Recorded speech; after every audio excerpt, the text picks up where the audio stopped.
You've spelunked into the Matt Cave. Hello, everybody, and welcome into another episode of the Matt Cave. Thank you all so much for spelunking on by. This week, as the title suggests, it is the BYU football 2024 season in review. I'll go through their season. I'll start with what I expected from them and what pretty much everybody expected from them. My prediction for them, which I thought was pretty rosy at the time, and how the season went and my thoughts on it all. I'll also go over the losses in the transfer portal, and that's pretty much it. That's what I'll go over today. If time permitting at the end, there may be a rant about Major League Baseball. If not, sneak preview for next week. Needless to say, the head spelunker Matt here is not happy with the state of Major League Baseball right now, but that's not this episode, maybe.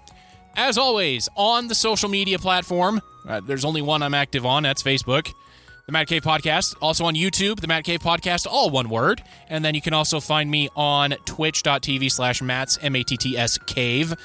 As I start to get settled into my new big boy job, I will start to stream more and more. We'll see what happens. There are a few games I do want to play on stream and share with you also. Pop on by there. It'll be 6 p.m. to 8 p.m. Mountain Time. That may change depending. If there is a change to that schedule, I'll make sure I'll note it in my episode notes as well as on Facebook.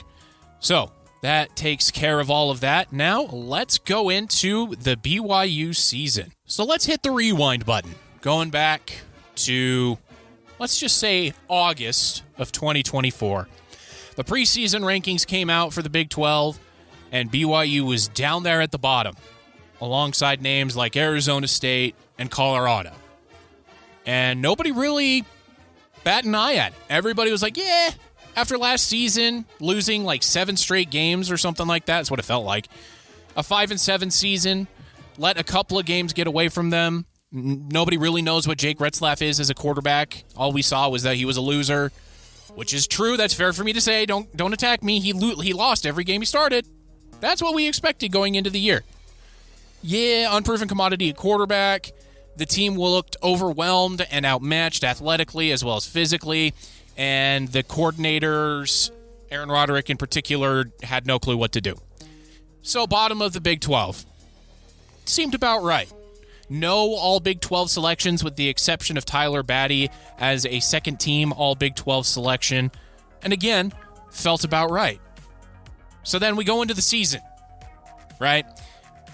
Cool. First game, Southern Illinois, 41-13. Easy peasy. First real test at SMU, who, as we all know now, was in the college football playoff. They almost won the ACC in their first season in the conference. But at the time, we didn't know that. They won without scoring a touchdown. If I remember correctly, at least that's what it felt like. Okay, they scored 2 touchdowns, I think, right? I think so, yeah. But it felt like they didn't score a touchdown, in all honesty. Yeah, they scored 2. Jake Retzlaff threw a touchdown, and Enoch Nawahine ran one in. It just felt like it was Big Game Bill throughout the entire game. Sorry, Will. But 18-15. They didn't allow a touchdown. That's where my memory got foggy. The BYU defense really showed up and showed out. After that game for SMU, they didn't lose a single game until the ACC championship game and the college football playoff. But from that moment on, SMU was undefeated. And BYU made their offense look pretty bad, even with Kevin Jennings in. I remember reading a few comments and a few message boards that I'm active in. And SMU fans were in there going, oh, well, if Kevin Jennings was in the entire game. No. Kevin Jennings was 15 of 32, and he had an interception. BYU sacked him 3 times, or twice. They sacked Preston Stone once. But that's... What? No. BYU's defense had SMU's number that night. So that was game 2. And then game 3 at Wyoming, business as usual. Wyoming was no good this year. They won that one in Laramie, 34-14. Might be the last game they play for a while in a rivalry that dates back way far, which is too bad. But that's the ever-evolving landscape of college football. And then the big one. Number 13, Kansas State. It was Big 12 after dark because ESPN has nobody clever anymore in their marketing department. And so they just substituted Pac-12 for Big 12. And it was BYU, Kansas State. Kansas State, they were a sleeper pick for the college football playoff. They were a popular pick to win the Big 12. Avery Johnson was a dark horse Heisman candidate coming into the season, and BYU blew their doors off. 38-9. Defense, special teams was amazing. The offense was there, but the defense and special teams were the story of the season. So they win that one 38-9. And then letdown game, and it almost was a letdown game against Baylor. Early on, BYU had it in hand. It's 31-14 at halftime. Everything was looking good, but then Aaron Roderick, as Aaron Roderick does, took the gas off and honestly let Baylor back in. So BYU scored one field goal in the second half, which is a theme, and they barely won it 34-28. At the time, that was a close win that was kind of scary, but as Baylor finished out the season, they finished out pretty darn strong. So that's how that game went. And then we moved on to Arizona at home. Big noon kickoff was in Provo for the first time ever. Steve Young was a guest on the show. Like, it was a big thing. And BYU showed up and showed out against a team that beat Utah the previous week and had Noah Fafita, who was supposed to be one of the best quarterbacks in the conference. Tedero McMillan, who is one of the best receivers in the nation, will be a first-round draft pick. And BYU manhandled them. 41-19. It was only Arizona, only led once after the first quarter, but then it was all BYU the rest of the way. And that's when people started to think, maybe we got something this year. Maybe. 6-0, looking pretty good. And then Big 12 After Dark at home against Oklahoma State. Boy, was that a game. Jake Retzlaff, again, was not stellar, but at the end of the game, he led a drive that got BYU the game winner. Darius Lassiter had probably the best game of his career, 6 catches, 129 yards, and a touchdown. LJ Martin was huge, 20 carries, 120 yards, 2 touchdowns, outperformed Ollie Gordon. So that was that game, 38-35, last-minute touchdown. Lavelle Edwards was going nuts, and that's when people were thinking, okay, could be a magical season. I was almost there. But I am the pessimistic fan. I always have been, because I got burned one too many times by Bronco. And so I was like, we'll see. It's still a tough slate to end the season. Arizona State's on there. The University of Utah, the Holy War, is always a weird game. We'll have to see. And Kansas is getting healthy. So that was my thinking going into the rest of the season. I always thought BYU was going to beat Houston, and they did. I'm not even going to talk about that game. But then they travel across the country to Central Florida to face Gus Malzahn and the Central Florida Golden Knights. And BYU did really well. They did. It was a really good game up until the fourth quarter. But that was when backups were in, young guys were in. They were trying to get field time for a lot of guys. And that's kind of what happened there. Central Florida basically scored 14 points in garbage time. So it was 37-24 was the final score. It was really 37-10, if you want to look at it that way. BYU made the Central Florida quarterbacks look terrible. The running back was good, but I mean, the running back is a Doak Walker Award finalist, so it's tough there. BYU was only a 1-point favorite going into this game. That was a theme this season, just because even BYU fans, except for the most crazy ones, we're looking at the season going, this is weird. We're rooting for it, we're happy about it, but when is it all going to end? And the answer to that almost came in Salt Lake City, Utah. I'm not going to go over that game again. I'm not going to go over the child that is Mark Harlan. I'm not going to go over the fan that knocked out the cheerleading coach and is facing criminal charges, as he should. Yeah, that game was wild. 22-21 BYU. Last second field goal actually went in for BYU for once. 22-21. That was where those of us that have been rooting for BYU for a long time went, uh-oh. ESPN has BYU a 75% chance at that point to finish the season undefeated and get into the Big 12 championship game. That is when I was thinking, uh-oh. Now everybody's on the bandwagon. And BYU has not been able to pull a heavy bandwagon before. And that's what happened. At home against Kansas, the offense disappeared. People were calling for Aaron Roderick to be fired. I was close to that ledge, but when I cooled off, that's why I give myself a day to record these episodes after the games. I thought, well, was it really all his fault? And no, it was a lot to do with Jake Retzlaff. And apparently, Jake Retzlaff was injured. He had a lower body injury that prevented him from running the ball. But you can't blame an injury for him not ever being able to throw the ball. Anyway, so BYU loses that one 17-13. They were like 9 yards short of pulling out the victory. It would have been an ugly victory. Knowing what we know now about Kansas, they were dinged up in the early season. They got healthy late in the season, and they kind of showed what they could do by upsetting Baylor, BYU, and Colorado, and almost Kansas State to close out the season. So that's that. And then they followed that up with another stinker against Arizona State. The game was close because of the defense. The offense was not very good. Again, Jake Retzlaff, 2 interceptions. Jake the mistake. They abandoned running the ball for whatever reason. So, again, more questions about Aaron Roderick, which is good. Because for a while, people were just singing his praises, going, oh, okay, yeah, he's good. He's a good offensive coordinator. He's got a couple of quarterbacks in the NFL. And he does. He's got Zach Wilson as the 4th string or whatever it is in Denver. And Jaron Hall as a practice squad call-up. So he does have a couple of quarterbacks in the NFL. But he needed a come-to-Kalani moment, and I hope they've had that moment. Against Houston, the offense was not stellar. It just wasn't. But it didn't need to be. The defense and special teams were outstanding. And so BYU beat Houston 30-18, went to the bowl game against Colorado. It was a legacy Pac-12 game. The teams that moved from the disintegrated Pac-12 into other conferences, if they were not in the college football playoff, were still bound under agreements to represent the Pac-12 slot for 2 seasons after. So there's one more year of that. So teams like Utah, Colorado, Arizona State, even UCLA, USC, Washington, Oregon, all of those schools will have to potentially play against their same conference in a bowl game because of contracts and all that stuff. BYU comes in, underdog for a very good reason. Shedeur Sanders is one of the top quarterbacks in the country. Travis Hunter is one of the best college players to have ever played. And Coach Prime has a gravity all his own. And so BYU came in as an underdog, and I thought rightfully so.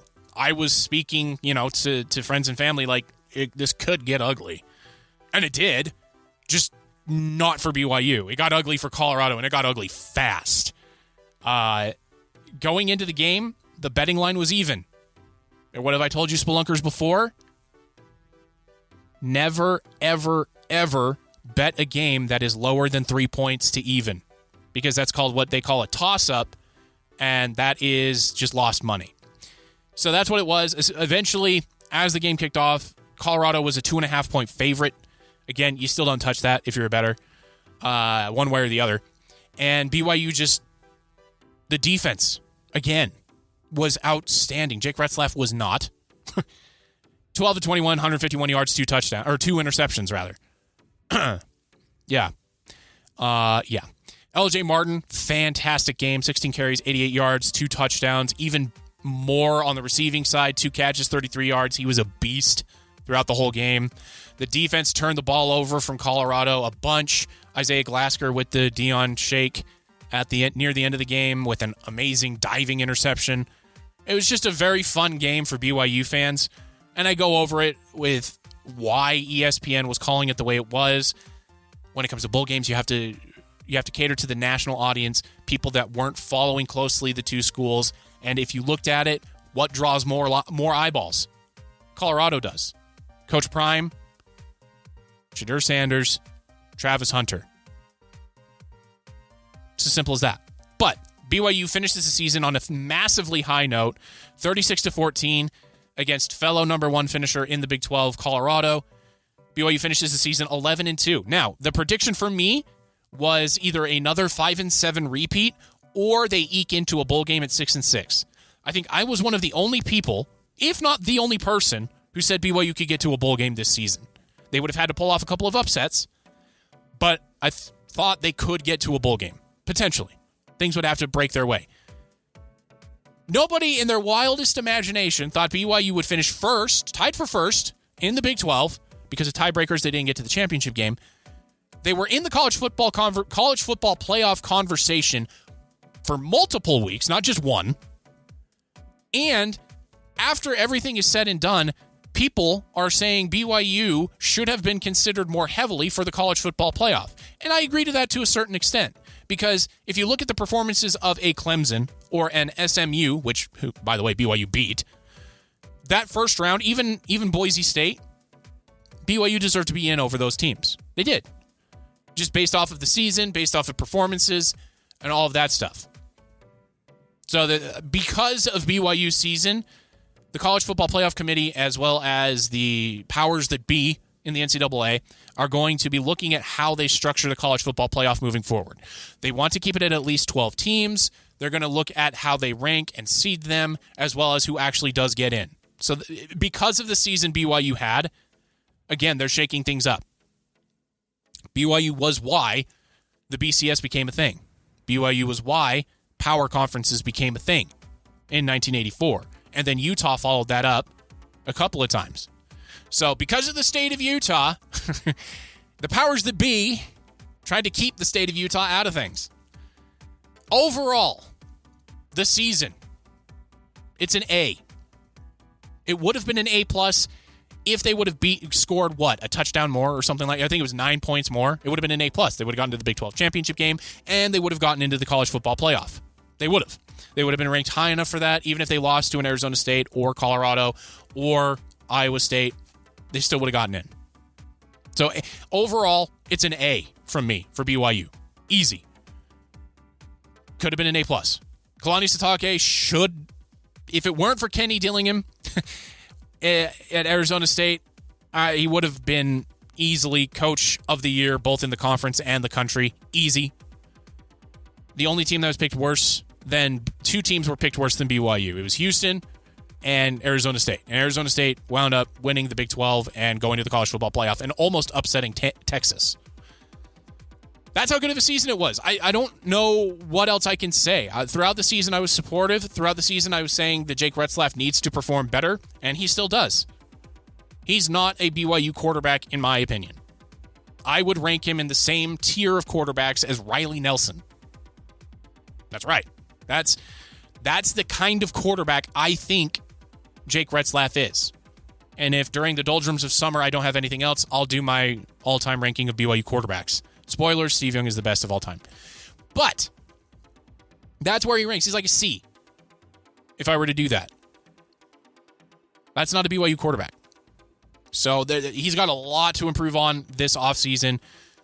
Luckily for BYU, because of the season they had, and because of a lot of the seniors they're losing, a lot of the guys are sticking around. We'll see how much that stays post-spring practice. But right now, the BYU lost production transfer list is really short. So there are big names, but they're big names that didn't really have an effect on the season except for one guy. So first, I'm going to mention Cody Epps. Cody Epps went to Big 12 Media Day. He was expected to be a major part of the offense. He just could not stay healthy or eligible. The eligible part is different at BYU.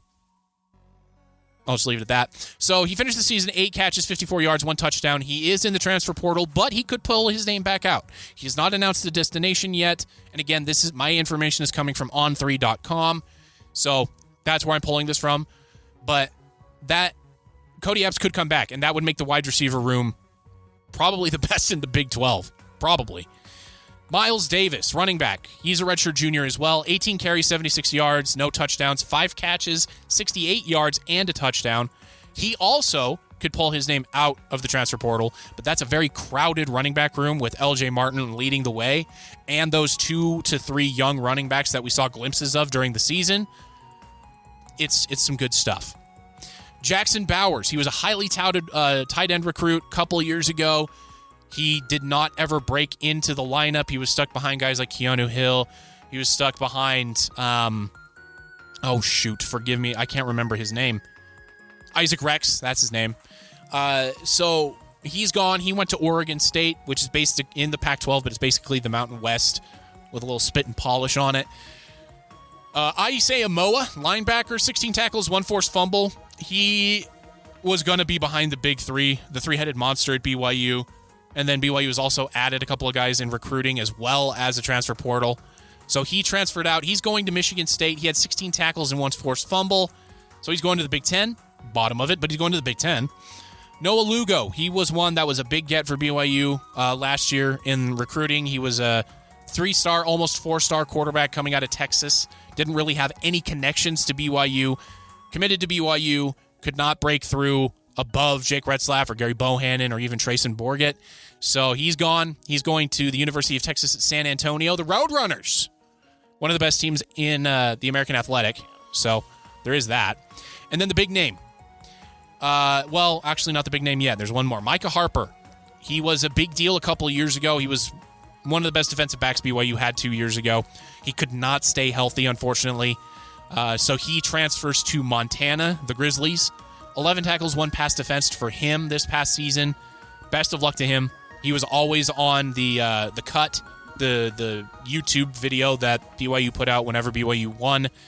And he was just a great guy. He seemed like a great guy. So best of luck to him at Montana. And now the big name, Crew Wakely. 44 tackles, 1 sack, 1 pass defense, and 2 interceptions. He's going to Purdue. And the reason he's leaving is because he was told straight up by Jay Hill and Kalani Sitake that he would have to still continue to split snaps with other guys in that room. Chiefly among them Raider Demooney, who I think is going to be a very, very good defensive back. He didn't want that, and so he transferred. More power to him. If he can get regular time as the starting safety at Purdue in the Big Ten, that's humongous. I know it's still Purdue, but still. You'd still be able to show what you can do against teams like Michigan, Ohio State, Oregon. So that's a big deal. You know what I mean? So best of luck to all of these guys. There's no bitterness with any of it, especially nowadays. I don't think there's any bitterness when it comes to transfers. There shouldn't be. These kids are just doing what's best for them, and they finally have the power and ability to do so.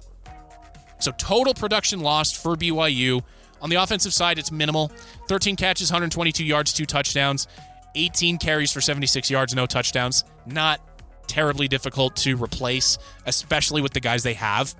And then 71 tackles, 1 sack, 2 pass defense, 2 interceptions. Most of that is coming from Crew Wakely, and BYU already has guys in place, like I said, Raider Demooney, to replace that. So that's incredible stability from Kalani Sitake. He's built a wonderful program as well as just a sense of brotherhood, teamwork, family, as well as go out and kick the other team in the teeth. I love that. I wish he would get better quarterback play and an offensive coordinator that could put in better quarterback play, because I don't want to waste that receiver room next year. So I hope that Jake Retzlaff can improve. Do I think he can? Well, you're going to have to stay tuned for that.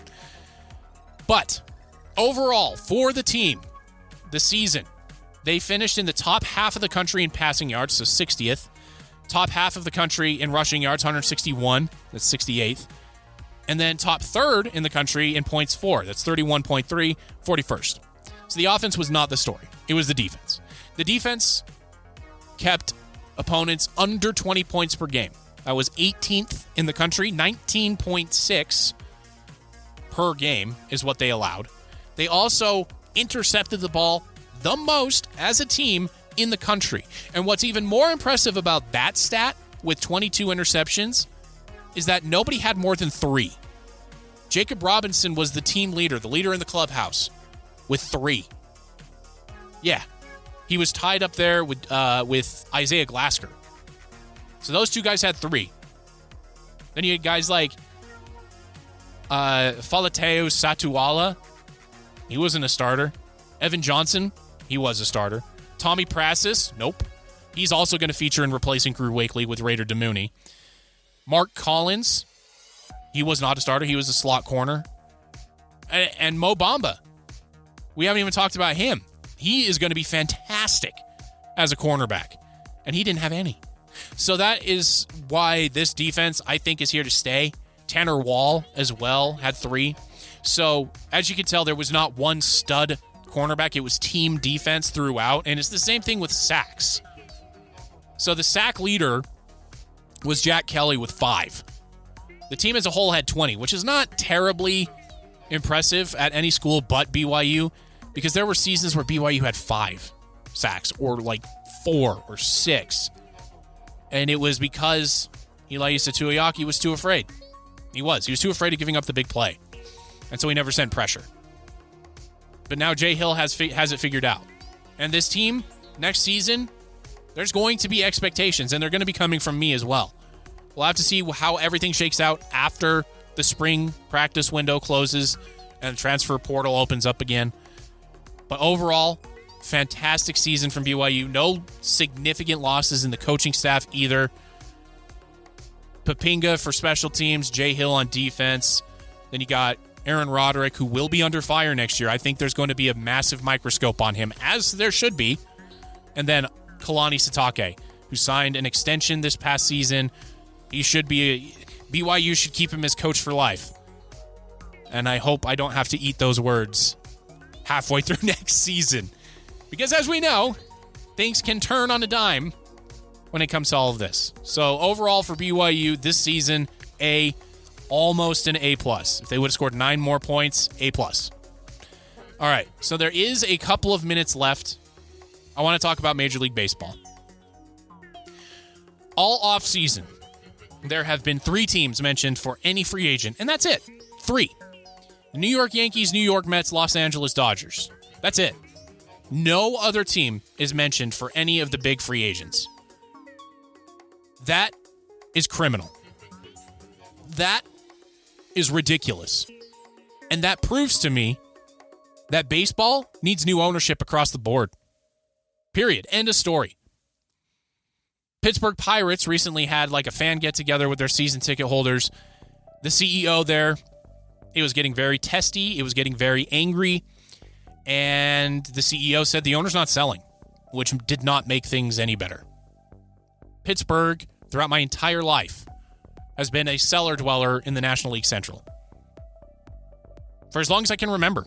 They've had 1 or 2 seasons where they've been great. Andrew McCutchen had an MVP season. He was very fun to watch. But they wasted him. And they're going to do the same thing with Paul Skenes, and they're going to do the same thing with anybody else they get. Tampa Bay is the model for every organization not named Los Angeles Dodgers, New York Yankees, New York Mets. And that's not right. It's incorrect. Fans want something to cheer for. Me, as a Colorado Rockies fan, I have nothing to cheer for. Period. End of story. There's nothing to root for. I love Chris Bryant. He was one of the major reasons why the Cubs broke the curse. He's not the same player he used to be. And Colorado signed him to a mega contract that honestly he did not deserve. Any other team, the Chicago White Sox, they've torn it down to the underpinnings. They're not going to be competitive at all. And there are rumors that they're not even going to be in Chicago anymore. That they're going to leave. That's incorrect. You don't leave. You get rid of the owner. And if there were a stronger commissioner, that would be happening. But there's not.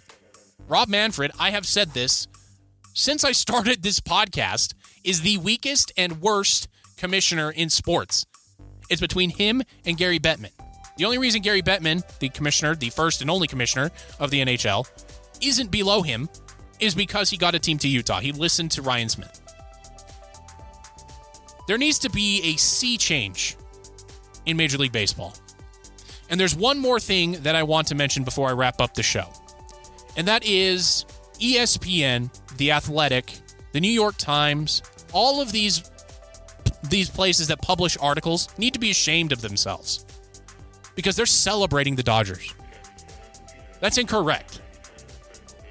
The Dodgers have found workarounds to rules that are allowing them to sign anybody and everybody under the sun. And what they're doing is they're going to be paying these guys for like 30 years, in perpetuity almost. Baseball and a stronger commissioner would shut that down. But no. So the Dodgers got the wonderkin from Japan, Roki Sasaki, 23-year-old, who is a mixture of Roger Clemens and Daisuke Matsuzaka. He's going to be a wonderful pitcher for years to come.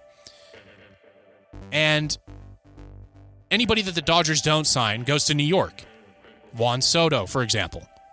All the other teams seem fine with it, too. I haven't seen a peep from any owner, from any CEO, from any manager of baseball operations saying this isn't right, saying my owner needs to spend more. They need to do that. This whole Moneyball, Tampa Bay Rays, that's the model of efficiency. No, that's bunk. That's because those two owners should never have been owners. And in all honesty, Tampa Bay never should have been a market. So there needs to be a sea change with ownership in baseball. There needs to be either a salary cap or a salary floor where these teams have to spend X million amounts of dollars on a major league roster. Because with the way it's going right now, it's just going to be Los Angeles versus New York. And that's it. And that's wrong. Because the best teams, the teams that people liked to root for, were Houston before the cheating was found out. I rooted for Houston that year. Chicago Cubs, breaking the curse. They were no longer the lovable losers. Even the Boston Red Sox, who it's a massive market up there. They have so much money, and their owner wants to run it like the Cubs run their organization as a mid-market to small-market team. I loved rooting for the Red Sox back when they were breaking the curse of the Bambino. Those are the good stories that you want to watch. Not the Los Angeles Dodgers. I hate the sports franchises in Los Angeles. Like, I'm so frustrated and flustered right now, I can't even say that sentence. And the same goes for New York. If you listen back to my catalog of shows, you can hear that I do not like large markets like that. That they think they deserve it just because they're a bigger market. So there needs to be a change in Major League Baseball. And it's not going to happen so long as Rob Manfred's in charge. All right, so that's the end of that rant. There will probably be more as we go through this offseason because the Dodgers just signed the best closer on the market. Nobody bats an eye. Oh. But thank you all for being here. I appreciate each and every one of you. Those are the three. That's the big three review for the season for BYU, Utah, and Utah State. And moving forward, the shows will be more tuned towards hockey as well as basketball and more video game talk as well. So I will see you all next week when we all spelunk back into the Matt Cave.